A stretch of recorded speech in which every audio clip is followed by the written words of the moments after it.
मानव ने जंगल छोड़कर नदी किनारे बसना शुरू किया, कृषि और पशुपालन करने लगे। बेलन घाटी, मेसोपोटामिया, मिस्र, सिंधु घाटी सभ्यता बसाने लगे। इससे उन्होंने बहुत कुछ पाया, बहुत कुछ खोया भी। दुनिया में दो तरह के लोग रहते हैं। पहले, जो हजारों वर्षों से चल रही परंपरा से जीना चाहते हैं, जिन्हें परंपरावादी कहते हैं। दूसरे, जो परंपराओं को तोड़कर नई गढ़ना चाहते हैं, जिन्हें प्रगतिवादी कहते हैं। दोनों मिलकर कुछ अच्छा कर जाते हैं। मनुष्य मुख्यतः मांस पकाकर या मछली मारकर खाते थे। 12,000 वर्ष पूर्व कुछ आदमी फरात नदी के किनारे से गुजर रहे थे। वहां उन्होंने देखा कि लंबे घास हैं जिनमें कुछ बालियां निकली है। इससे पहले भी वे फल सब्जी खाते रहे थे, मगर यूं घास नहीं चबाते थे।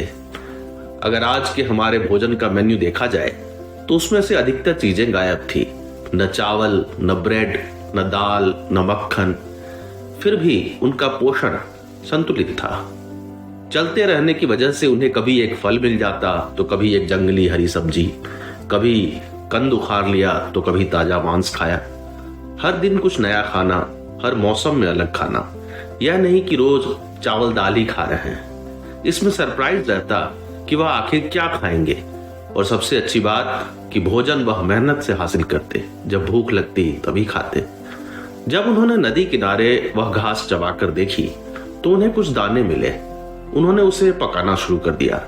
आज के समय वे गेहूं और जौ कहलाते हैं, मगर उस समय वे घास थे जो नदी किनारे मैदानों में मिल जाते।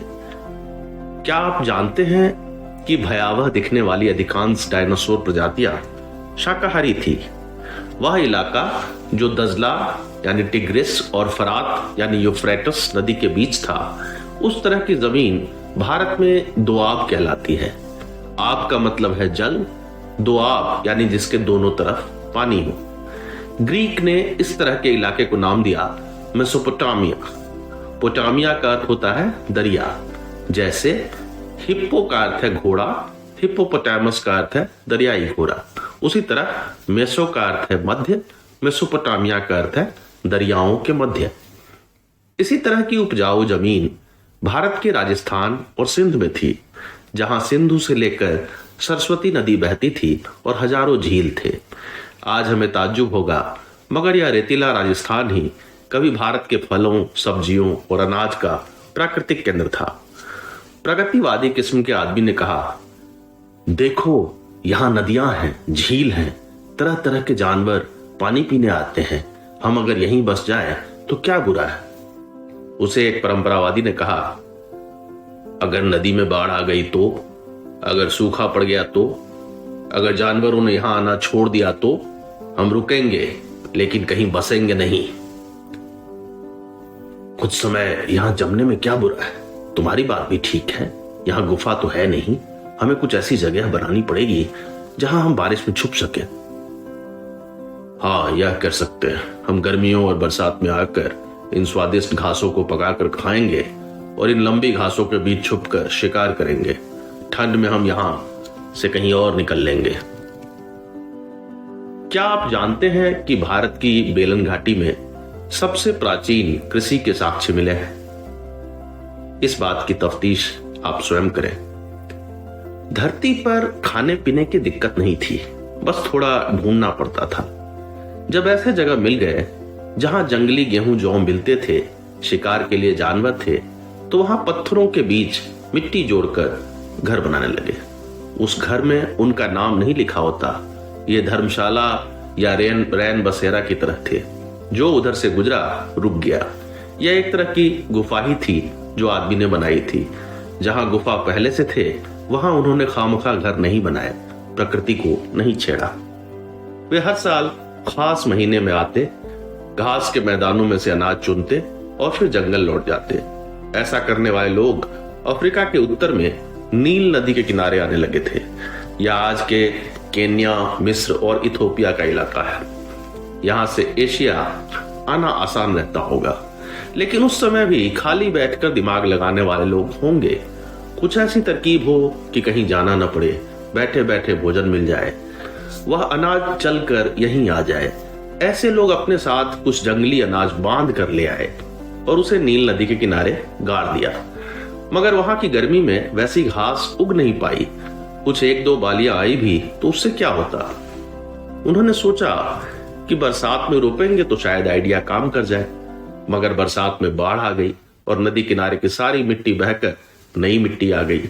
उस दलदल में जब उन्होंने फिर से रोपा तो देखा कि अब कुछ घने घास उग रहे हैं। मगर दलदल में रहना मुमकिन कैसे होता। एक आदमी ने दिमाग लगाया, क्यों ना हम पानी ही खींच कर ले आए। वह कैसे? हम एक रास्ता बनाएंगे जो नदी के पानी को यहां जंगल तक लेकर आ जाएगा। मगर यहां तो घने जंगल है, यहां कहां घास उगेगी। हम ये जंगल काट देंगे, मैदान बना देंगे। क्या बकवास कर रहे हो? इतने बड़े पेड़ काटकर घास उगाओगे? उनसे खाना तो आराम से मिलेगा। ये पेड़ वैसे भी किस काम के?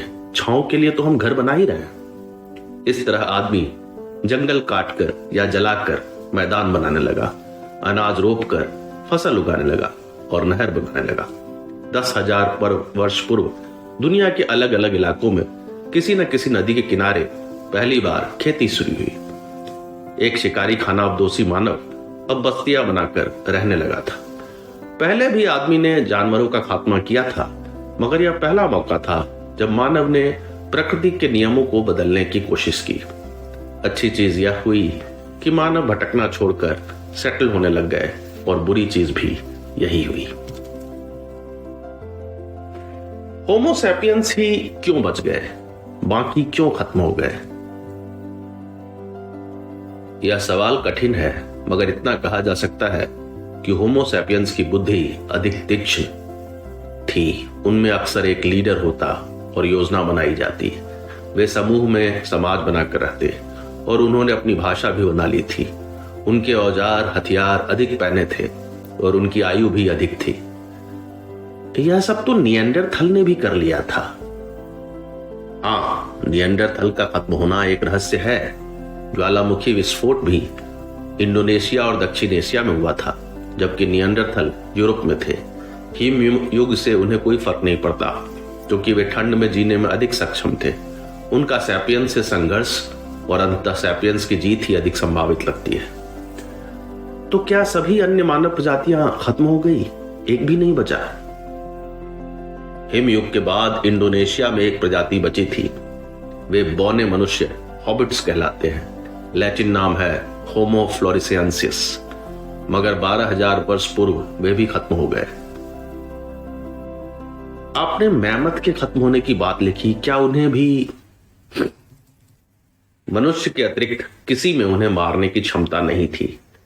वे भी शीत वातावरण में जीने के लिए बने थे। उन्हें होमो सैपियंस ने खत्म किया हो, यह संभव है। यूं भी हमारे समय मानव ने कई प्रजातियां खत्म की है। यह सब बातें कितनी सच है पता नहीं। आपने लिखा कि डायनासोर शाकाहारी थे, गेहूं खाते थे। ऐसी बातें भला कैसे कही जा सकती है? यह सवाल अच्छा है। डायनासोर का जब कंकाल ही मिला तो उनके भोजन का पता कैसे लग सकता है? इसके लिए एक शब्द है कोप्रोलिथ, यानी डायनासोर के मलत्याग का जीवाश्म।